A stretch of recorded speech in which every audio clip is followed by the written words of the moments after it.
अस्सलाम वालेकुम व्यूअर्स, ख्वाबों की ताबीर में आपके लिए लाई हूँ। जिन लोगों ने ख्वाब में हलवा देखा है तो उनके लिए है कि जिन्होंने हलवा देखा है उनके लिए कसीर माल और कसीर दीन मिलने की अलामत है।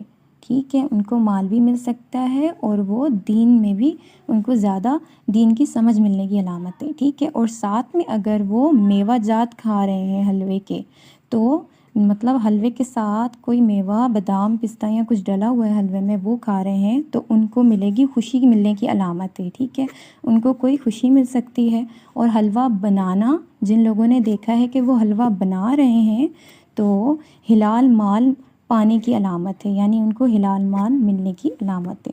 ठीक है, तो हलवे की यही है, कसीर माल और मेवे खा रहे हों तो खुशी की अलामत है, और हलवा बना रहे हों तो हिलाल माल मिलने की अलामत है।